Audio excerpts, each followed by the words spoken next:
الحمد لله الواحد الأحد الفرد الصمد الذي لم يلد ولم يولد ولم يكن له كفوا أحد أحمده حمدا بلا أحد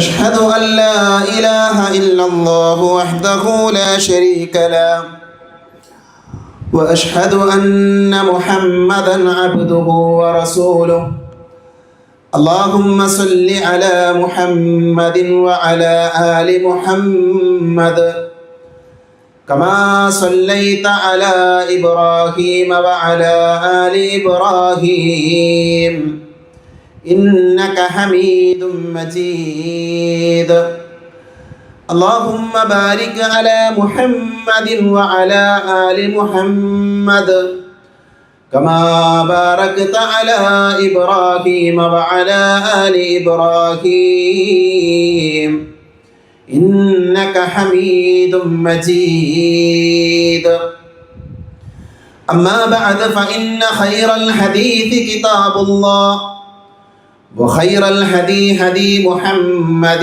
صلى الله عليه وسلم وشر الأمور محدثاتها وكل محدثة بدعة وكل بدعة ضلالة وكل ضلالة في النار.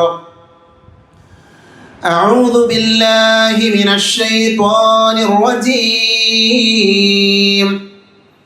يا أيها الذين آمنوا اتقوا الله حق تقاته ولا تموتن إلا وأنتم مسلمون.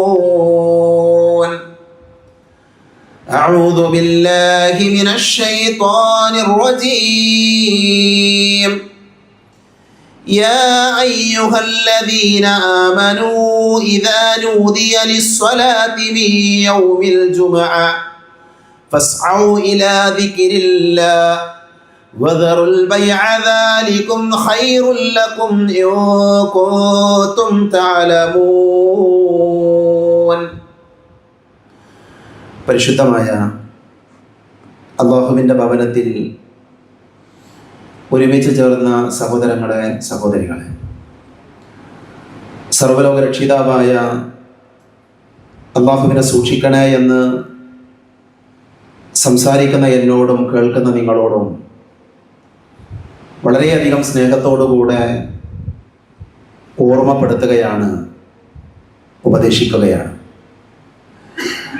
അനുഗ്രഹീതമായ ഒരു ദിവസത്തിലാണ് നമ്മളെല്ലാവരും ഉള്ളത്. റസൂലുള്ളാഹി സ്വല്ലല്ലാഹു അലൈഹി വസല്ലം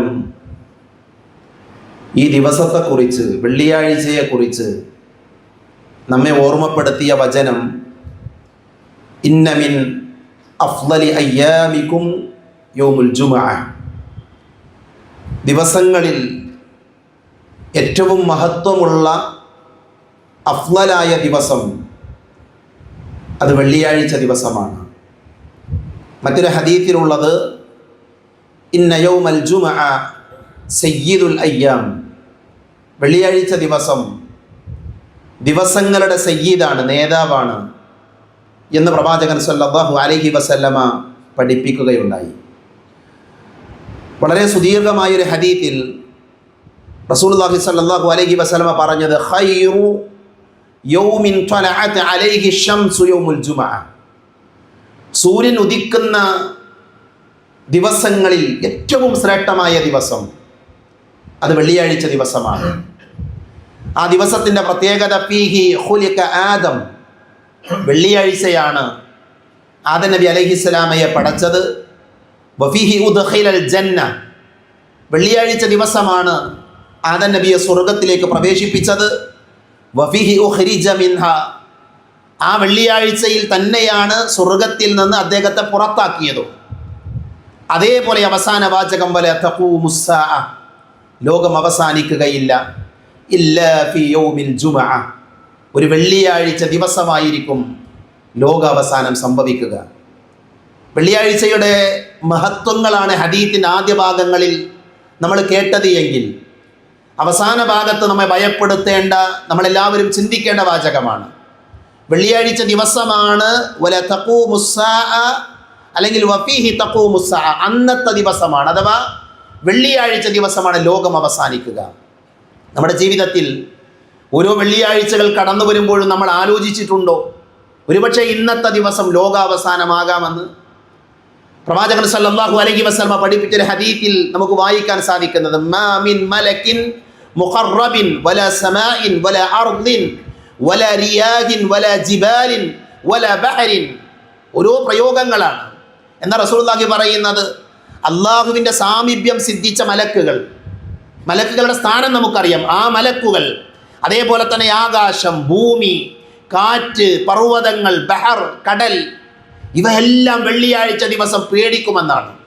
മനുഷ്യരൊഴികെ ഈ പ്രപഞ്ചത്തിലെ സകല സൃഷ്ടികളും വെള്ളിയാഴ്ച ദിവസം വരുമ്പം അവരുടെ ഉള്ളിൽ പേടിയുണ്ടാകും. ഇന്നത്തെ ദിവസം ലോകം അവസാനിക്കാൻ സാധ്യതയുള്ള ദിവസമാണ് എന്ന അറിവ് അവർക്ക് ഉള്ളത് കൊണ്ട് തന്നെ അവരെല്ലാവരും ഭയപ്പെടുമെന്ന് മഹാനായ റസൂലുള്ളാഹി സ്വല്ലല്ലാഹു അലൈഹി വസല്ലമ പഠിപ്പിച്ചത് ഇബ്നു മാജ ഉദ്ധരിക്കുന്ന ഹദീത്തിൽ നമുക്ക് വായിക്കാൻ സാധിക്കും. അപ്പം നമ്മളൊരു വെള്ളിയാഴ്ച ദിവസത്തിലാണ്. വെള്ളിയാഴ്ച ദിവസത്തിൻ്റെ മഹത്വവും പ്രാധാന്യവും അതിൻ്റെ പ്രത്യേകതകളും വിശ്വാസികളായ ആളുകൾ അറിയേണ്ടത് അനിവാര്യമാണ്. യൗമുൽ ജുമുഅ വിശുദ്ധ ഖുർആനിൽ പേരെടുത്തു പറഞ്ഞ ഒരു ദിവസമാണ് ഈ ദിവസം. ഖുർആനിൽ പേരെടുത്തു പറഞ്ഞ സൂചിപ്പിച്ച ഒരേ ഒരു ദിവസം എന്ന് വേണമെങ്കിൽ വെള്ളിയാഴ്ച ദിവസത്തെക്കുറിച്ച് നമുക്ക് പറയാൻ സാധിക്കും. ജുമുഅ എന്ന് പറഞ്ഞാൽ ജമഅ, ഒരുമിച്ച് കൂടി എന്നാണ് അതിൻ്റെ അർത്ഥം. അഥവാ വിശ്വാസികളായ ആളുകൾ അവരെല്ലാവരും കൂടെ ആരാധനയ്ക്ക് വേണ്ടി, ഇബാദത്തിന് വേണ്ടി ഒരുമിച്ച് കൂടുന്ന ഒരു ദിവസമാണ് വെള്ളിയാഴ്ച ദിവസം. മഹാനായ ഇബ്നുൽ ഖയ്യിം റഹ്മത്തുള്ളാഹി അലൈഹി പറഞ്ഞത്, അറഫയിലെ സംഗമത്തിന് ശേഷം ഏറ്റവും പ്രധാനപ്പെട്ടത് ജുമുഅ ദിവസമാണെന്നാണ്. അറഫ എത്രമാത്രം വിശ്വാസികൾക്ക് പ്രാധാന്യമുള്ള കാര്യമാണ്. പരിശുദ്ധമായ ഹജ്ജിൻ്റെ ഇടയിൽ ദുൽഹിജ്ജ 9 അറഫയിൽ ഹാജിമാർ സമ്മേളിക്കും. ആ സമ്മേളനം കഴിഞ്ഞാൽ, ആ സംഗമം കഴിഞ്ഞാൽ പരിശുദ്ധ ഇസ്ലാമിലെ ഏറ്റവും പ്രധാനപ്പെട്ട ഒരു സംഗമം എന്ന് പറയുന്നത് അത് വെള്ളിയാഴ്ച ദിവസം വിശ്വാസികൾ സംഗമിക്കുന്നതാണ് എന്നാണ് മഹാനായ ശൈഖുൽ ഇസ്ലാം ഇബ്നുൽ ഖയ്യിം റഹ്മത്തുള്ളാഹി അലൈഹി നമ്മെ ഓർമ്മപ്പെടുത്തുന്നത്. വിശുദ്ധ ഖുർആനിൽ അല്ലാഹു സുബ്ഹാനഹു വ തആല നമ്മളോട് പറഞ്ഞു, യാ അയ്യുഹല്ലദീന ആമനു ഇദാ നൂദിയ ലിസ്സലാത്തി മിൻ യൗമിൽ ജുമുഅ ഫസ്ഔ ഇലാ ദിക്രില്ലാഹ്. ഈ ആയത്ത് കേൾക്കുമ്പോൾ നമുക്ക് എന്താണ് ഓർമ്മ വരേണ്ടത്? ഒന്നാമതായി വിശ്വാസികൾ പഠിക്കേണ്ടത് യാ അയ്യുഹല്ലദീന ആമനു എന്ന അഭിസംബോധനയാണ്. പ്രിയപ്പെട്ടവരെ, വിശുദ്ധ ഖുർആനിൽ ഏതു സ്ഥലത്ത് യാ അയ്യുഹല്ലദീന ആമനു എന്ന അഭിസംബോധന കേട്ടോ, നമ്മൾ വായിച്ചോ, ഉടനെ നമ്മൾ മനസ്സിലാക്കണം, ഈ അഭിസംബോധന നടത്തി അള്ളാഹു പറയാൻ പോകുന്ന കാര്യം ഒന്നുകിൽ വിശ്വാസികൾ നിർബന്ധമായി ജീവിതത്തിൽ ചെയ്യേണ്ട കാര്യമായിരിക്കും. അതാണ് ആ അഭിസംബോധനയുടെ പ്രത്യേകത. യാ അയ്യുഹല്ലദീന ആമനു എന്ന് അള്ളാഹു എവിടെ വിളിച്ചിട്ടുണ്ടോ അതിൻ്റെ തൊട്ടു പിറകെ പറയുന്ന കാര്യം നിർബന്ധമായും ഒന്നുകിൽ നമ്മുടെ ജീവിതത്തിൽ നമ്മൾ ചെയ്യണം, അല്ലെങ്കിൽ ഒഴിവാക്കേണ്ടതായിരിക്കും. അഥവാ ചെയ്യാനുള്ളത് അല്ലെങ്കിൽ ഒഴിവാക്കാനുള്ളത്, ഈ രണ്ട് കാര്യങ്ങൾ പറയാൻ വേണ്ടിയാണ് അല്ലാഹു സുബ്ഹാനഹു വ തആല യാ അയ്യുഹല്ലദീന ആമനു എന്ന അഭിസംബോധനകൾ ഖുർആനിൽ നടത്തിയിട്ടുള്ളത്. യാ അയ്യുഹല്ലദീന ആമനു കുതിബ അലൈക്കുമുസ്സിയാം, സത്യവിശ്വാസികളെ നിങ്ങളുടെ മേൽ നോമ്പ് നിർബന്ധമാണ്, നമ്മളെല്ലാവരും ചെയ്യേണ്ട കാര്യമാണ്. യാ അയ്യുഹല്ലദീന ആമനു കുതിബ അലൈക്കുമുൽ ഖിതാൽ, സത്യവിശ്വാസികളെ നിങ്ങളുടെ മേൽ യുദ്ധം നിർബന്ധമാണ്. ഒരു സാഹചര്യം വന്നാൽ നമ്മളെല്ലാവരും യുദ്ധം ചെയ്യണം, സംശയമൊന്നുമില്ല. അതേപോലെ തന്നെ യാ അയ്യുഹല്ലദീന ആമനു ഇന്നമൽ ഖംറു വൽ മൈസിറു വൽ അൻസാബു വൽ അസ്ലാമു റിജ്സും മിൻ അമലി ശൈത്താൻ, അത് ഒഴിവാക്കാനുള്ളതാണ്. മദ്യപാനം, ചൂതാട്ടം, പ്രശ്നം, ഇതൊക്കെ നീചവൃത്തികളിൽപ്പെട്ടതാണ്, അത് പാടില്ല എന്ന് പഠിപ്പിച്ചു. അപ്പം ഞാൻ പറഞ്ഞ വാചകം എന്താ? യാ അയ്യുഹല്ലദീന ആമനു എന്ന് വിളിച്ച് അല്ല പറയാ, അല്ലയോ സത്യവിശ്വാസികളെ, നിങ്ങളെ ജുമാഅക്ക് ക്ഷണിക്കപ്പെട്ടാൽ നിങ്ങൾ എന്ത് ചെയ്യണം? അല്ലാഹുവിൻ്റെ ദിക്റിലേക്ക് നിങ്ങൾ വരണം. ഇത് നിർബന്ധമായ കാര്യമാണ്. പ്രവാചകൻ സല്ലല്ലാഹു അലൈഹി വസല്ലമ നമ്മുടെ മേൽ നിർബന്ധമാക്കിയ കാര്യമാണ്. മഹാനായ ഇമാം സഅദി റഹ്മത്തുള്ളാഹി അലൈഹി ഈ ആയത്തിനെ വിശദീകരിച്ചുകൊണ്ട് പറഞ്ഞത്, സത്യവിശ്വാസികളോട് ജുമാ നമസ്കാരത്തിൽ പങ്കെടുക്കാനും അതിലേക്ക് വിളിക്കപ്പെടുമ്പോൾ ധൃതിയിലും വേഗത്തിലും പള്ളിയിലേക്ക് വരാനുമാണ് അള്ളാഹു ഈ ആയത്തിലൂടെ കൽപ്പിക്കുന്നത് എന്നാണ്. അതുകൊണ്ട് തന്നെ വെള്ളിയാഴ്ച ദിവസം നമ്മുടെ മനസ്സിലുണ്ടാകേണ്ട ചിന്ത എന്താ? നേരം പുലരുന്നതിൻ്റെ മുമ്പ് അല്ലെങ്കിൽ വെള്ളിയാഴ്ച തുടങ്ങുമ്പോൾ തന്നെ ഇതൊരു വെള്ളിയാഴ്ചയാണ്. ഈ ദിവസത്തിന് മഹത്വമുണ്ട്, പ്രത്യേകതയുണ്ട്. ഈ ദിവസത്തിൽ അള്ളാഹു നമ്മളെ വിളിച്ച് പറഞ്ഞ കാര്യമാണ് ജുമാക്ക് പള്ളിയിൽ വരിക, പള്ളിയിൽ എത്തുക എന്നുള്ളത്. ആ ഒരു ബോധം നമുക്ക് ഉണ്ടാകണം. ആ ബോധമുള്ള ആൾക്കാരാണ് നമ്മളൊക്കെ. അതുകൊണ്ടാണ് നമ്മളെല്ലാവരും പള്ളിയിൽ വന്നത്. റസൂലുള്ളാഹി സ്വല്ലല്ലാഹു അലൈഹി വസല്ലം പഠിപ്പിച്ച ഹദീസിൽ കാണാം, അൽ ജുമുഅതു ഹഖ്ഖുൻ വാജിബുൻ അലാ കുല്ലി മുസ്ലിമിൻ ഫീ ജമാഅത്തിൻ ഇല്ലാ അർബഅ. 4 കൂട്ടം ആളുകൾക്കൊഴികെ ബാക്കി എല്ലാവർക്കും ജുമുഅ നിർബന്ധമാണ്. 4 വിഭാഗത്തിന് നിർബന്ധമല്ല. ഒന്നാര അബ്ദുൻ മംലൂക്കുൻ, അടിമകളായ ആളുകളാണ്. രണ്ടാമത്തതോ അവിംറഅത്തുൻ, സ്ത്രീകൾക്ക് ജുമുഅ നിർബന്ധമില്ല. അടിവരയിട്ട് മനസ്സിലാക്കണം, സ്ത്രീകൾക്ക് ജുമുഅ നിർബന്ധമില്ല. അതിൻ്റെ അർത്ഥം എന്താ? സ്ത്രീകൾക്ക് പള്ളിയിൽ പോകാൻ പാടില്ല എന്നാണോ? അല്ല, സ്ത്രീകൾക്ക് പള്ളിയിൽ പോകാം. നബി സല്ലല്ലാഹു അലൈഹി വസല്ലമയുടെ ഭാര്യമാരടക്കമുള്ള അതേപോലെ തന്നെ സ്വഹാബികളുടെ ഭാര്യമാർ പള്ളിയിൽ പോയിട്ടുണ്ട്.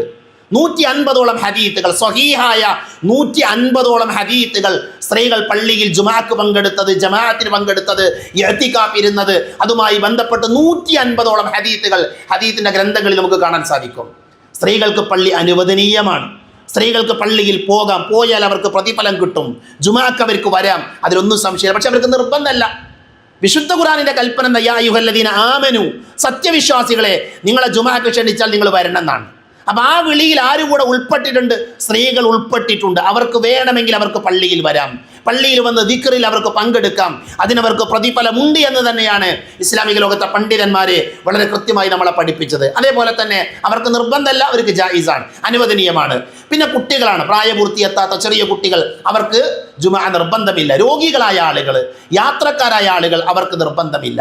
ബാക്കിയുള്ള മുഴുവൻ ആളുകൾ എന്ത് ചെയ്യണം? പള്ളിയിൽ വരണം. അപ്പം അതുകൊണ്ട് തന്നെ ഇതിൻ്റെ ഗൗരവം എന്ത് ചെയ്യണം? വിശ്വാസികളായ നമ്മൾ മനസ്സിലാക്കണം. ഒരൊറ്റ ഹദീത്ത് കേട്ടാൽ മതി, വെള്ളിയാഴ്ച ദിവസം നമ്മളൊക്കെ പേടിക്കും. റസൂലുള്ളാഹി പറയുകയാണ്, മൻ തറക തലാത ജുമഅൻ തഹാവുനൻ ബിഹാ തബ അല്ലാഹു അലാ ഖൽബിഹി. നഊദു ബില്ലാഹി, അല്ലാഹു നമ്മളെ കാത്തിരക്ഷിക്കുമാറാകട്ടെ. എന്താ വാചകം? എന്താ? ജുമഅ 3 ദിവസം, 3 ജുമഅ നിസാരമാക്കിക്കൊണ്ട് ഉപേക്ഷിക്കുകയാണ് എങ്കിൽ അവൻ്റെ ഹൃദയത്തിൽ അല്ലാഹു ഒരു മുദ്ര വെക്കുന്നതാണ്, അവൻ്റെ ഹൃദയത്തിൽ അല്ലാഹു സീല് വെക്കുമെന്നാണ്. ജുമഅ നിസാരമായി കണ്ടാലുള്ള അദാബാണത്, ശിക്ഷയാണത്. അതുകൊണ്ട് തന്നെ നമ്മൾ ഓരോരുത്തരും വെള്ളിയാഴ്ച ദിവസത്തിൽ നമുക്ക് അജണ്ട ഉണ്ടാകണം. പള്ളിയിൽ പോകല നമ്മുടെ അജണ്ട. മറ്റുള്ള തിരക്കുകളൊക്കെ മാറ്റിവെച്ച് എന്ത് ചെയ്യണം? പള്ളിയിലേക്ക് വരണം. ഇസ്ലാമിക ചരിത്രത്തിൽ മഹാപണ്ഡിതനായ ശൈഖുൽ ഇസ്ലാം ഇബ്നു തൈമിയ്യ റഹ്മത്തുള്ളാഹി അലൈഹിയുടെ ചരിത്രം വായിച്ചു. അദ്ദേഹം ജയിലിലാണ്. അദ്ദേഹം ജയിലിൽ കിടക്കുന്ന അദ്ദേഹം വെള്ളിയാഴ്ച ദിവസം രാവിലെ ജയിലിൽ നിന്ന് കുളിക്കും, നല്ല വസ്ത്രം ധരിക്കും, സുഗന്ധം പൂശും, എന്നിട്ട് അയാൾ ജയിലിൽ നിന്ന് ഇങ്ങനെ ഇറങ്ങി നടക്കും. അദ്ദേഹം ജയിലിലാണ് എന്ന് അദ്ദേഹത്തിന് അറിയാം. അങ്ങനെ അദ്ദേഹം പുറത്തിറങ്ങി നടക്കുമ്പോൾ ജയിലിൻ്റെ കാവൽക്കാരൻ വാതിൽക്ക് ഗേറ്റിങ് നിൽക്കുന്ന ആൾ ചോദിക്കും, നിങ്ങൾ എങ്ങോട്ടാ പോണത്? നിങ്ങൾ ജയിലിലല്ലേ? നിങ്ങളിവിടെ ഒരു കുറ്റവാളിയായി പിടിക്കപ്പെട്ട ആൾ, അയാൾ കുറ്റമൊന്നും ചെയ്തല്ല, പക്ഷേ കുറ്റവാളിയായി പിടിക്കപ്പെട്ടയാളാണ്, നിങ്ങളെങ്ങനെയാണ് പുറത്തു പോകുക? അപ്പം അദ്ദേഹം പറഞ്ഞ വാചകം, ഇന്ന് വെള്ളിയാഴ്ച ദിവസമാണ്, ഇന്ന് ജുമായാണ്, അള്ളാഹുവിൻ്റെ കൽപ്പന വെള്ളിയാഴ്ച ദിവസം പള്ളിയിൽ പോകണം എന്നുള്ളതാണ്. എൻ്റെ കടമയാണ് പള്ളിയിലേക്ക് ഞാൻ ഇറങ്ങി പുറപ്പെടൽ. നിങ്ങൾ തടഞ്ഞാൽ ഞാൻ പള്ളിയിൽ പോകില്ല, എനിക്ക് അള്ളാഹിനോട് ഉദുർ പറയാം.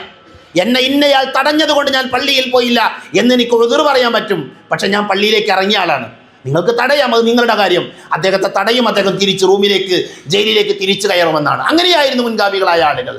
ഇസ്ലാമിക ലോകത്തെ പണ്ഡിതന്മാർ ഈ ജുമായുമായി ബന്ധപ്പെട്ട വിശദീകരണം നടത്തും. അവർ പറയുന്നത്, ഇസ്ലാമിൽ ആദ്യം തുടങ്ങിയ ബിദഅത്ത് എന്താ അറിയോ?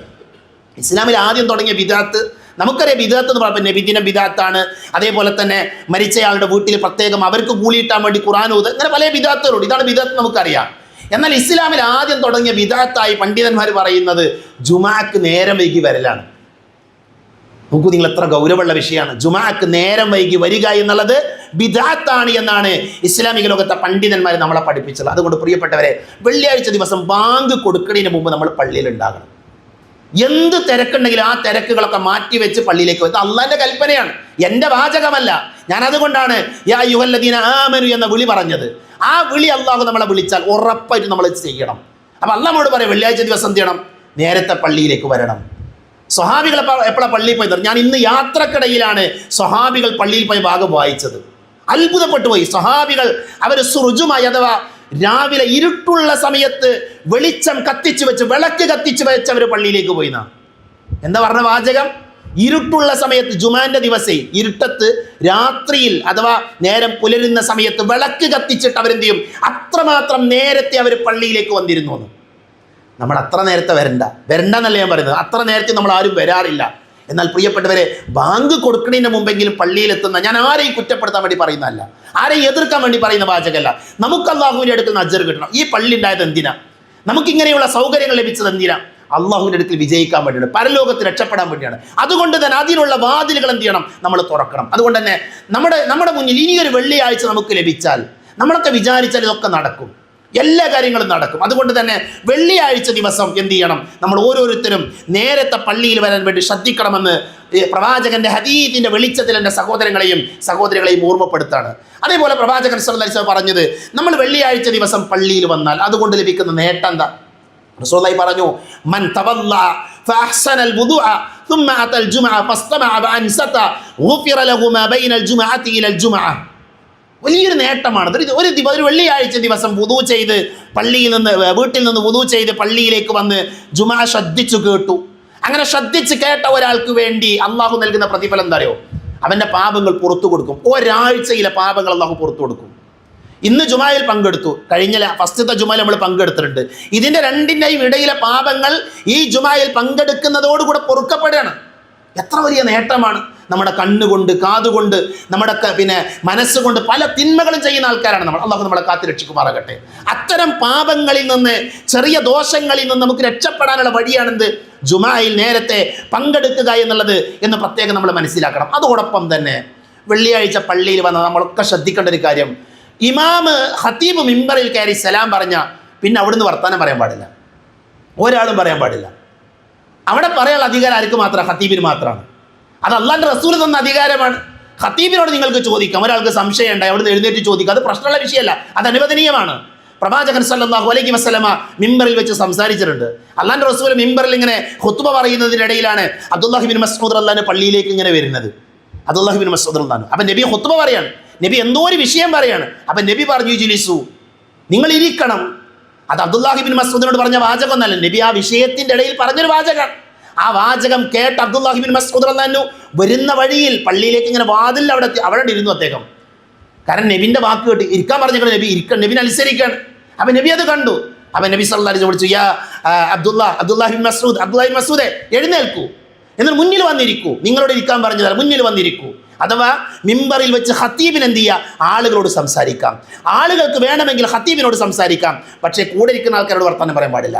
അങ്ങനെ പറയുന്നത് വലിയ പാപമാണ് എന്ന് മഹാനായ റസൂലുള്ളാഹി സ്വല്ലല്ലാഹു അലൈഹി വസല്ലം പഠിപ്പിച്ചിട്ടുണ്ട്. എത്രമാത്രം ചോദിച്ചാൽ നമ്മളടുത്തൊരാൾ സംസാരിക്കുന്നുണ്ട്, അയാളുടെ നീ മിണ്ടല്ലേന്ന് പോലും പറയാൻ പാടില്ല, അയാളോട് മിണ്ടാതിരിക്കുക എന്ന് പോലും പറയാൻ പാടില്ല എന്നാ. അത്ര ഗൗരവത്തിലാണ് വെള്ളിയാഴ്ച ദിവസത്തെ നമ്മൾ കാണേണ്ടത്. അതുകൊണ്ട് തന്നെ വെള്ളിയാഴ്ചയുടെ മഹത്വങ്ങളൊക്കെ മനസ്സിലാക്കി അതിനെ ഉൾക്കൊണ്ടുകൊണ്ട് എന്ത് ചെയ്യണം? നമ്മൾ വെള്ളിയാഴ്ച സ്വീകരിക്കണം. പ്രവാചകൻ സല്ലല്ലാഹു അലൈഹി വസല്ലമ പറഞ്ഞ ഹദീസിൽ കാണാം, വെള്ളിയാഴ്ച ദിവസം ജുമാക്ക് ഒരാൾ അയാൾ എന്ത് ചെയ്തു? സാധിക്കുന്ന ആളുകൾ, നിർബന്ധം പറയല്ല, സാധിക്കുന്ന ആളുകൾ, നമ്മളൊക്കെ വീട് പള്ളിയുമായി അടുത്താണ് എങ്കിൽ നടന്ന് പള്ളിയിൽ വരണം. അതിന് പ്രത്യേക കൂലിയുണ്ട്. ഹദീസിന്റെ വാചകം എന്താ അറിയോ? പ്രവാചകൻ പറഞ്ഞു, മൻ ഗസ്സല യൗമൽ ജുമുഅ വഅതസല വബക്കറ വബതകറ വമശ വലം യർകബ് വദന മിനൽ ഇമാമി ഫസ്തമഅ വലം യൽഗു. എന്താ ഹദീസിൽ പറയുന്നത്? നബി സല്ലല്ലാഹു അലൈഹി വസല്ലം അയാൾ കുളിച്ചു, അതേപോലെ തന്നെ ശുദ്ധിയൊക്കെ വരുത്തി അയാൾ വീട്ടിൽ നിന്ന് നേരത്തെ പള്ളിയിലേക്ക് പുറപ്പെട്ടു. അയാൾക്ക് വാഹനമുണ്ട്, വാഹനം കയറാതെ അയാൾ നടന്ന് പള്ളിയിൽ വന്നു. എന്നിട്ടോ പള്ളിയിൽ വന്ന് ഇമാമിൻ്റെ സമീപത്തിരുന്നു, അത് ഒന്നാമത്തെ സ്വപ്പിൽ അയാൾ വന്നിരുന്നു. അങ്ങനെ ഇരിക്കുകയാണ് എങ്കിൽ അവൻ്റെ ഓരോ കാലടിക്കും പ്രതിഫലമുണ്ട്. അവൻ വീട്ടിൽ നിന്ന് പള്ളിയിലേക്ക് വെക്കുന്ന ഓരോ കാലടിക്കും പ്രതിഫലമുണ്ട്. എത്ര വർഷത്തെ? 1 വർഷത്തെ നോമ്പുകാരൻ്റെ പ്രതിഫലം. 1 കാലടിക്ക് 1 കൊല്ലം നോമ്പ് നോറ്റ കൂലി, 1 കാലടിക്ക് 1 വർഷം രാത്രി എഴുന്നേറ്റ് നിന്ന് നിസ്കരിച്ച കൂലി. അത്രമാത്രം പ്രതിഫലമുണ്ട്. അതുകൊണ്ട് വീടൊക്കെ സമീപത്തുള്ള ആളുകൾ എന്ത് ചെയ്യണം? അവർ നടന്നു തന്നെ വരിക. മറ്റുള്ള ആളുകൾ, പ്രയാസമുള്ള ആൾക്കാരുണ്ടാകും, അവർക്ക് വാഹനം ഉപയോഗിക്കുന്ന കുറ്റമാണ് എന്നല്ല പറഞ്ഞതിൻ്റെ അർത്ഥം. സാധിക്കുന്ന ആളുകൾ എന്ത് ചെയ്യാം? പള്ളിയിലേക്ക് അങ്ങനെ വരണം എന്ന് പ്രത്യേകമായി ഓർമ്മപ്പെടുത്തുകയാണ്. അതേപോലെ തന്നെ വെള്ളിയാഴ്ച ദിവസം പല ആൾക്കാർ, ഇപ്പോൾ ഇന്ന് ജുമാട് കഴിഞ്ഞാൽ വെള്ളിയാഴ്ച കഴിഞ്ഞു എന്നാണ്, ജുമാട് കഴിഞ്ഞാൽ വെള്ളിയാഴ്ച കഴിഞ്ഞു, അങ്ങനെയാണ് നമ്മളൊക്കെ മനസ്സിലുള്ളത്. സഹോദരങ്ങളെ, വെള്ളിയാഴ്ചൻ്റെ ഏറ്റവും വലിയൊരു മഹത്വം എന്താ അറിയോ? വെള്ളിയാഴ്ചയിൽ ഒരു സമയമുണ്ട്. വെള്ളിയാഴ്ചയിൽ ഒരു സമയമുണ്ട്. ആ സമയം ഏതാ നമുക്ക് ആർക്കും അറിയില്ല. ആ സമയത്തിൻ്റെ പ്രത്യേകത, ആ സമയം ഒരു മനുഷ്യൻ എന്ത് പ്രാർത്ഥിച്ചാലും അള്ളാഹു അവനത് കൊടുക്കുന്നതാണ്. അവൻ എന്ത് പ്രാർത്ഥിച്ചാലും അള്ളാഹു അവനത് കൊടുക്കും. ആരാ പറഞ്ഞ വാചകം? അള്ളാഹ് പറഞ്ഞതാ. അള്ളാഹു വാഗ്ദത്തം പാലിക്കുന്നവനാണ്, അവൻ കരാറുകൾ ലംഘിക്കുന്നവനല്ല. റബ്ബ് പറയാം, നിങ്ങൾ എന്ത് ചോദിച്ചാലും നിങ്ങൾക്ക് ഞാനത് നൽകും. മഹാന്മാരായ പണ്ഡിതന്മാർ പറഞ്ഞ ആ സമയം ഏതാണെന്നറിയോ? അസറിനോടനുബന്ധിച്ച് അസറിന് ശേഷമുള്ള സമയമാണെന്നാണ്. അസറിൻ്റെ ശേഷമുള്ള സമയമാണ് എന്ന് പണ്ഡിതന്മാർ വിശദീകരിച്ചിട്ടുണ്ട്. മറ്റൊരു അഭിപ്രായം ജുമായുടെ 2 ഖുത്ബകളുടെ ഇടയിലുള്ള സമയമാണ് എന്ന് പറഞ്ഞ പണ്ഡിതന്മാരുമുണ്ട്. എന്തായാലും ജുമാ കഴിഞ്ഞാൽ, ഖുത്ബ കഴിഞ്ഞാൽ, നിസ്കാരം കഴിഞ്ഞാൽ വെള്ളിയാഴ്ച കഴിഞ്ഞു എന്ന് ചിന്തിക്കരുത്. ആ വെള്ളിയാഴ്ചയുടെ മഹത്വവും പ്രാധാന്യമൊക്കെ എന്ത് ചെയ്യണം, നമ്മൾ വീണ്ടും ഉൾക്കൊള്ളേണ്ടതുണ്ട്. അത് മനസ്സിലാക്കി പ്രാർത്ഥിക്കാൻ വേണ്ടിയൊക്കെ നമ്മൾ പ്രത്യേകം സമയം കണ്ടെത്തണം. അതേപോലെ തന്നെ വെള്ളിയാഴ്ച ദിവസം നമ്മൾ ശ്രദ്ധിക്കേണ്ട കാര്യമാണ്, അല്ലാഹുവിൻ്റെ റസൂലിൻ്റെ പേരിൽ സ്വലാത്ത് വർദ്ധിപ്പിക്കണം. നബി സല്ലല്ലാഹു അലൈഹി വസല്ലമയുടെ പേരിൽ സ്വലാത്ത് കൂടുതൽ ചൊല്ലേണ്ട ദിവസമാണ് ഏത് ദിവസം? വെള്ളിയാഴ്ച ദിവസം. പല ആൾക്കാരും പറയും ഈ സലഫികളായ ആളുകൾ അവർ സ്വലാത്ത് ചെല്ലാത്തവരാണ്. അറിയാത്തതുകൊണ്ടാണ്. അവർക്കറിയാം പ്രവാചകൻ സല്ലല്ലാഹു അലൈഹി വസല്ലമ പഠിപ്പിച്ച സ്വലാത്ത് ചൊല്ലണമെന്ന് പഠിപ്പിക്കുന്നവരാണ്. പ്രവാചകൻ ഇഷ്ടപ്പെടുന്ന ആളുടെ അടയാളമാണ് സ്വലാത്ത് ഇല്ല എന്നുള്ളത്. റസൂലുള്ളാഹി പറഞ്ഞത് എൻ്റെ പേര് കേട്ടിട്ട് സ്വലാത്ത് ചെല്ലാത്തവൻ ബഖീലാണ്, പിശുക്കനാണ് എന്ന് പ്രവാചകൻ സല്ലല്ലാഹു അലൈഹി വസല്ലമ പഠിപ്പിച്ചപ്പോൾ കാണാം. ഇൻഷാ അല്ലാഹ് അല്ലാഹു തൗഫീഖ് നൽകുകയാണെങ്കിൽ ആ ഒരു വിഷയത്തിൽ തന്നെ അതിൻ്റെ സമയവും സന്ദർഭവും അതിൻ്റെ മഹത്വവും ഒക്കെ വിശദീകരിക്കുന്ന ഒരു ഖുത്ബ നമുക്ക് നടത്താം. അല്ലാഹു തൗഫീഖ് നൽകുമാറാകട്ടെ. ഞാൻ പറയുന്നത് വെള്ളിയാഴ്ച ദിവസം എന്ത് വേണം? സ്വലാത്തുകൾ നമ്മൾ വർദ്ധിപ്പിക്കണമെന്ന് പ്രവാചകൻ സല്ലല്ലാഹു അലൈഹി വസല്ലം പഠിപ്പിച്ചിട്ടുണ്ട്. അതേപോലെ തന്നെ സൂറത്തുൽ കഹ്ഫ് എന്ത് ചെയ്യണം? പാരായണം ചെയ്യണം. അത് പ്രത്യേകം പുണ്യം ലഭിക്കുന്ന കാര്യമാണ് എന്ന് സ്വഹീഹായ ഹദീത്തുകളിൽ നമുക്ക് കാണാൻ സാധിക്കും. വെള്ളിയാഴ്ച ദിവസം കുളിക്കണം, അതും സുന്നത്താക്കപ്പെട്ട കാര്യമാണ് എന്ന് പ്രവാചക തിരുമേനി നമ്മളെ പഠിപ്പിച്ച് കാണാൻ സാധിക്കും. അതുകൊണ്ട് തന്നെ വെള്ളിയാഴ്ചയുടെ മഹത്വം ഉൾക്കൊണ്ടുകൊണ്ട് വെള്ളിയാഴ്ച സ്വീകരിക്കുകയും ആത്മാർത്ഥമായി ആ നന്മകളെല്ലാം നേടിയെടുക്കാൻ വേണ്ടി പരിശ്രമിക്കുകയും ചെയ്യുക. അല്ലാഹു അതിനുള്ള തൗഫീഖ് നമുക്ക് എല്ലാവർക്കും നൽകി നമ്മെ അനുഗ്രഹിക്കുമാറാകട്ടെ.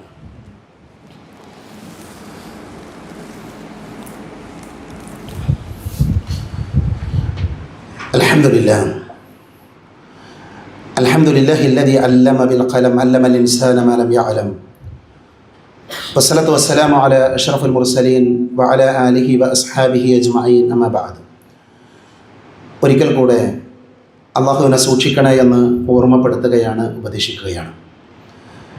വെള്ളിയാഴ്ച ദിവസത്തിൻ്റെ മഹത്വവും പ്രാധാന്യങ്ങളുമാണ് നമ്മൾ കേട്ടത്. വെള്ളിയാഴ്ച ദിവസം സുന്നത്ത് നമസ്കാരമായി റസൂലുള്ളാഹി സ്വല്ലല്ലാഹു അലൈഹി വസല്ലമ പഠിപ്പിച്ചത് അബൂ ഹുറൈറ റളിയല്ലാഹു അൻഹു ഉദ്ധരിക്കുന്ന ഹദീസിൽ കാണാം, ഇദാ സല്ല അഹദുകുമുൽ ജുമഅ ഫൽയുസല്ലി ബഅദഹ അർബഅൻ. ഒരാൾ വെള്ളിയാഴ്ച ദിവസം ജുമഅ നമസ്കരിച്ചാൽ ആ ജുമഅയുടെ ശേഷം അവൻ 4 റക്അത്ത് സുന്നത്ത് നമസ്കരിക്കട്ടെ. അപ്പോൾ വെള്ളിയാഴ്ച ദിവസം ജുമഅക്ക് ശേഷം 4 റക്അത്ത് എന്ത് ചെയ്യാം? സുന്നത്ത് നമസ്കരിക്കാം. അത് സ്വഹീഹായ ഹദീത്തിൽ ഇമാം മുസ്ലിം ഉദ്ധരിക്കുന്ന സ്വഹീഹ് മുസ്ലിമിലെ 881 ഹദീത്താണ്. സ്വഹീഹായ ഹദീത്താണ്. അബ്ദുല്ലാഹി ഇബ്നു ഉമർ റളിയല്ലാഹു അൻഹു ഉദ്ധരിക്കുന്ന ഹദീത്തിൽ കാണാം, കാന യുസല്ലി ഖബ്ല അദ്ദുഹരി റക്അതൈൻ വബഅദഹ റക്അതൈൻ وبعد المغرب ركعتين في بيته وبعد العشاء ركعتين وكان لا يصلي بعد الجمعة حتى ينصرف فيصلي ركعتين. മറ്റുള്ള സുന്നത്ത് നമസ്കാരങ്ങൾ ഇപ്പം മഗ്രിബിൻ്റെയും ഇഷാഇൻ്റെയും അതേപോലെ തന്നെ ദുഹറിൻ്റെയും ഒക്കെ സുന്നത്ത് നമസ്കാരങ്ങൾ നമുക്കറിയാം. ജുമായെക്കുറിച്ച് പറയുന്ന ഭാഗം, ജുമാക്ക് ശേഷം പള്ളിയിൽ നിന്ന് പിരിഞ്ഞ് വീട്ടിൽ വന്നാൽ ഒരാൾ പള്ളിയിൽ നിന്നാണ് നിസ്കരിക്കുന്നതെങ്കിൽ 4 റക്അത്ത് നിസ്കരിക്കാം. പള്ളിയിൽ നിന്നാണ് നിസ്കരിക്കുന്നതെങ്കിൽ 4 റക്അത്ത്. അയാൾ വീട്ടിൽ പോയിട്ടാണ് നിസ്കരിക്കുന്നത് എങ്കിൽ പ്രവാചകൻ സല്ലല്ലാഹു അലൈഹി വസല്ലമയുടെ സുന്നത്തിലുള്ളത് 2 റക്അത്താണ്. വീട്ടിൽ നിസ്കരിക്കണം 2 റക്അത്ത്. സുന്നത്ത് നമസ്കാരങ്ങൾ ഏറ്റവും അഫ്ളൽ വീട്ടിൽ വെച്ച് നിസ്കരിക്കലാണ്. പ്രത്യേകിച്ച് റവാത്തിബ് സുന്നത്തുകൾ. റവാത്തിബ് സുബഹിയുടെ മുമ്പുള്ള 2 റക്അത്ത് സുന്നത്ത് നമസ്കാരം, അതേപോലെ തന്നെ മഗ്രിബിൻ്റെ ശേഷമുള്ള നമസ്കാരം, ഇഷാഇൻ്റെ ശേഷമുള്ള സുന്നത്ത് നമസ്കാരം, ദുഹറിൻ്റെ മുമ്പ് 2 ഉണ്ട്, ശേഷം 2. ആ സുന്നത്ത് നമസ്കാരങ്ങൾ, റവാത്തിബ് നമസ്കാരങ്ങൾ വീട്ടിൽ വെച്ച് നിസ്കരിക്കലാണ് ഏറ്റവും അഫ്ളൽ. അതാണ് ഹദീത്തിലുള്ളത്. എന്നാൽ ഒരാൾ വെള്ളിയാഴ്ച ദിവസം ജുമാക്ക് വന്നു, അയാൾ പള്ളിയിൽ തന്നെ സുന്നത്ത് നിസ്കരിക്കുകയാണെങ്കിൽ അയാൾക്ക് 4 റക്അത്ത് നിസ്കരിക്കാം. വീട്ടിൽ നിസ്കരിക്കുന്ന ആളാണ് എങ്കിൽ അയാൾ 2 റക്അത്താണ് നമസ്കരിക്കേണ്ടത് എന്ന് ഹദീത്തിൽ നമുക്ക് കാണാൻ പറ്റും. പ്രവാചകൻ സല്ലല്ലാഹു അലൈഹി വസല്ലമയുടെ സുന്നത്തുകൾ നമ്മൾ പഠിക്കാൻ ശ്രമിക്കണം. പ്രവാചകൻ്റെ സുന്നത്തുകൾ പഠിക്കുകയും അവ കൃത്യമായി നമ്മുടെ ജീവിതത്തിൽ പ്രാവർത്തികമാക്കുകയും ചെയ്യുമ്പോഴാണ് പരലോകത്ത് വിജയം വരിക്കുന്ന ആളുകളുടെ കൂട്ടത്തിൽ നമ്മൾ ഉൾപ്പെടുക. അതിനുള്ള ആത്മാർത്ഥമായ പരിശ്രമം നമ്മൾ ഓരോരുത്തരും നടത്തേണ്ടതുണ്ട് എന്ന് സാന്ദർഭികമായി ഓർമ്മപ്പെടുത്തുകയാണ്. അള്ളാഹുവിനെ അറിഞ്ഞും പഠിച്ചും മനസ്സിലാക്കിയും നമ്മുടെ ജീവിതത്തെ ചിട്ടപ്പെടുത്താൻ വേണ്ടി നമ്മൾ ശ്രദ്ധിക്കുക. അള്ളാഹു അതിനുള്ള തൗഫീഖ് നൽകി നമ്മെ അനുഗ്രഹിക്കുമാറാകട്ടെ. നമ്മുടെ വിദ്യാർത്ഥികളുടെ അവധിക്കാലമാണ്. ഈ അവധിക്കാലത്ത് രക്ഷിതാക്കൾ ശ്രദ്ധിക്കേണ്ട കാര്യമാണ് അവരുടെ മതപഠനം എന്നുള്ളത്. ഇൻഷാ അല്ലാഹ് നമ്മുടെ തൊട്ടു സമീപത്തുള്ള വടക്കേക്കാട് അവിടെയുള്ള മദ്രസയിൽ 2025 മെയ് 5 മുതൽ മെയ് 5 തിങ്കളാഴ്ച അഡ്മിഷൻ ഡേ ആണ്. നമ്മുടെ കുട്ടികൾക്ക് മതം പഠിക്കാനുള്ള അവരെ മദ്രസയിൽ ചേർക്കേണ്ട സമയമാണ്. പ്രത്യേകിച്ച് നമ്മുടെ കേരളത്തിൽ ബഹജ എന്ന പേരിൽ കുട്ടികളുടെ മതപഠനത്തിന് വേണ്ടി ഒരു പുതിയ സംവിധാനം നമ്മൾ ഒരുക്കിയിട്ടുണ്ട്. ആ സംവിധാനത്തിൻ്റെ ഏകദേശം 20 കുട്ടികൾക്ക് മാത്രമാണ് ഒരു വർഷം അഡ്മിഷൻ ലഭിക്കുക, 20 ആളുകൾക്ക് മാത്രം. ആ സംവിധാനത്തിൽ മറ്റുള്ള മദ്രസ അവിടെ ഉണ്ടാകും, എന്നാൽ ബഹജ എന്ന് പറയുന്ന സംവിധാനത്തിൽ 20 ആളുകൾക്ക് മാത്രമാണ് അഡ്മിഷൻ ലഭിക്കുക. അതുകൊണ്ട് തന്നെ നമ്മുടെ ചെറിയ കുട്ടികൾ ആ മദ്രസയിൽ ചേർക്കാൻ വേണ്ടി പ്രത്യേകം എല്ലാവരും ശ്രദ്ധിക്കണമെന്ന് സാന്ദർഭികമായി ഓർമ്മപ്പെടുത്തുകയാണ്. നമ്മുടെ പള്ളിയുമായി ബന്ധപ്പെട്ട ധാരാളം പ്രവർത്തനങ്ങൾ ഇവിടെ നടന്നുകൊണ്ടിരിക്കുന്നുണ്ട്. ഉദഹിയത്ത് അതിൻ്റെ പേരുകൾ പല ആളുകളും നൽകിയിട്ടുണ്ട്. അതുകൊണ്ട് തന്നെ ഉദഹിയത്ത് അടക്കാൻ ഉദ്ദേശിക്കുന്ന ആളുകൾ ഭാരവാഹികളുമായി ബന്ധപ്പെട്ടതിൻ്റെ പേരുകൾ നൽകാൻ പ്രത്യേകം ശ്രദ്ധിക്കണമെന്ന് ഓർമ്മപ്പെടുത്തുകയാണ്. അതോടൊപ്പം തന്നെ ഈ പള്ളിയുടെ ഉയർച്ചയ്ക്ക് വേണ്ടി ഇതിൻ്റെ ഓരോ കാര്യങ്ങളും പല ആളുകളും ചെയ്തുകൊണ്ടിരിക്കുന്നുണ്ട്. സാമ്പത്തികമായി പലരും സഹായിച്ചു കൊണ്ടിരിക്കുന്നു. അല്ലാഹു എല്ലാവർക്കും പ്രതിഫലം നൽകുമാറാകട്ടെ. ഈ അടുത്ത് നമ്മുടെ പള്ളിയുടെ ഒരു ആവശ്യത്തിന് ഈ പള്ളിയിൽ ഇരിക്കുന്ന ഒരു പക്ഷേ ഈ ശബ്ദം കേൾക്കുന്ന ആളുകളുടെ കൂട്ടത്തിലുണ്ടാകാം കുറേ കുട്ടികളാണ് ഒരു മഹത്തായ ഒരു വലിയ സംഖ്യ നൽകി അവരെ സഹായിച്ചിട്ടുള്ളത്. അതെല്ലാവർക്കുമുള്ളൊരു പ്രചോദനമാണ്. അല്ലാഹു ആ മക്കൾക്ക് അർഹമായ പ്രതിഫലം നൽകുമാറാകട്ടെ. നമുക്കും അവസരങ്ങളുണ്ട്. സാമ്പത്തികമായ ശേഷിയുള്ള ആളുകൾ പള്ളിയുടെ ഭാരവാഹികളുമായി ബന്ധപ്പെട്ട് ഇനി എന്താണ് ഇനി നമ്മുടെ വകയായി ചെയ്യേണ്ടതെന്ന് അങ്ങോട്ട് ചോദിക്കുന്നൊരവസ്ഥ ഉണ്ടാകാൻ വേണ്ടി എൻ്റെ സഹോദരങ്ങളും സഹോദരികളും ശ്രദ്ധിക്കണമെന്ന് ഓർമ്മപ്പെടുത്തുകയാണ്. അല്ലാഹു സുബ്ഹാനഹു വ തആല അവൻ്റെ ദീൻ ഉൾക്കൊണ്ട് ആ ദീൻ അനുസരിച്ച് മരണം വരെ ജീവിക്കുന്ന നല്ല വിശ്വാസികളുടെ കൂട്ടത്തിൽ എന്നെയും നിങ്ങളെയും ഉൾപ്പെടുത്തി അനുഗ്രഹിക്കുമാറാകട്ടെ. അറിഞ്ഞുമറിയാതെയും നമ്മുടെ ജീവിതത്തിൽ സംഭവിച്ചു പോയ ചെറുതും വലുതുമായ എല്ലാ തെറ്റുകുറ്റങ്ങളും അല്ലാഹു പുറത്തു മാപ്പാക്കി തരുമാറാകട്ടെ. രോഗം കൊണ്ട് ബുദ്ധിമുട്ടുന്ന ധാരാളം ആളുകളുടെ അല്ലാഹു അവർക്ക് ശിഫ നൽകുമാറാകട്ടെ. മരണപ്പെട്ടു പോയവർക്ക് അല്ലാഹു മഗ്ഫിറത്ത് നൽകി അനുഗ്രഹിക്കുമാറാകട്ടെ. ജോലിയില്ലാതെ കഷ്ടപ്പെടുന്നവർക്ക് അല്ലാഹു ജോലി നൽകി അനുഗ്രഹിക്കുമാറാകട്ടെ. ജയിലുകളിൽ നിരപരാധികളായി കഴിയുന്ന ആയിരക്കണക്കിന് മനുഷ്യരുണ്ട്. അല്ലാഹു അവർക്ക് മോചനം നൽകുമാറാകട്ടെ. അല്ലാഹുമ്മ ഗഫിർ ലിൽ മുഅ്മിനീന വൽ മുഅ്മിനാത്ത് വൽ മുസ്ലിമീന വൽ മുസ്ലിമാത്ത് അൽഹയ്യാ മിൻഹും വൽ അംവാത്ത് അല്ലാഹുമ്മ അജിർനാ മിനൻ നാർ അല്ലാഹുമ്മ അജിർനാ മിനൻ നാർ അല്ലാഹുമ്മ അജിർനാ മിനൻ നാർ റബ്ബനാ ആതിനാ ഫിദ് ദുനിയ ഹസന وفي الآخرة حسنة وقنا عذاب النار آمين آمين برحمتك يا أرحم الراحمين وآخر دعوانا أن الحمد لله رب العالمين.